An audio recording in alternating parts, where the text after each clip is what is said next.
Hello everyone, magluluto tayo ngayon ng bihon gisado. So ito yung manok na isasahog ko sa bihon. Ayan, pinapakuluan ko muna yan bago ko yan isasahog. So ito na nga yun, hinimay-himay ko na para wala nang kasamang buto yung isasahog natin sa ating bihon gisado. So ayan, at ito ang mga sangkap na ating gagamitin. So ayan, sibuyas, bawang, paminta, at syempre meron tayong pampalasa. Ito din yung carrot na ating ihahalo. Ayan, hiwa ko na din. At syempre ito naman yung ating repolyo. Ayan, madaming gulay na naman ang aking ilalagay. At ito naman yung pinagpakuluan ko ng chicken. Lalagay din natin yan para dagdag din pampalasa sa ating bihon. So ito nga, at ginisa ko na yung mga sangkap. Ayan. At syempre ang una nating igigisa ay yung ating sahog na chicken. So ayan, igigisa muna natin yan para naman malasa na yung ating chicken. So yan.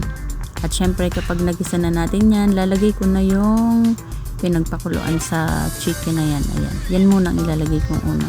At hayaan natin yan na kumulo para kumapit yung lasa nung sabaw. At syempre lalagyan na rin natin ng pampalasa para talaga namang malasa na yung ating chicken na isasahog.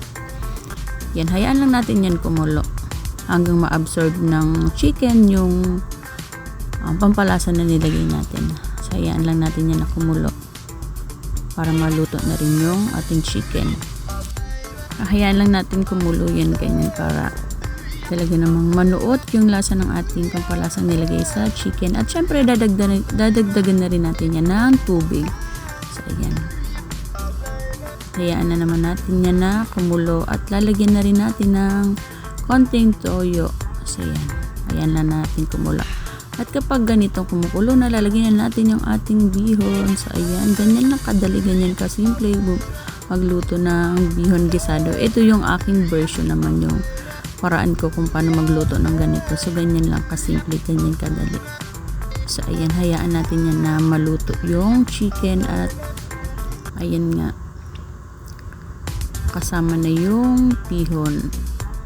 So ayan nga, at luto na yung bihon. Lalagay ko na rin yung mga gulay. So ayan, last natin na ilalagay yung mga gulay kasi pag sinabay natin din sa bihon, ma-overcook yung gulay. Dapat yung sakto lang yung luto ng gulay.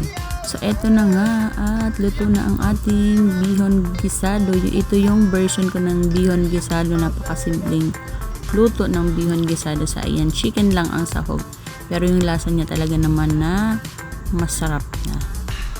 Ito ang ating bihon gisado. Yan. O, diba, ang bilis lang lutuin. Pwedeng almusal, pwedeng ulam na rin. So, yan ang ating luto ngayon. Kainan na. Thank you for watching everyone.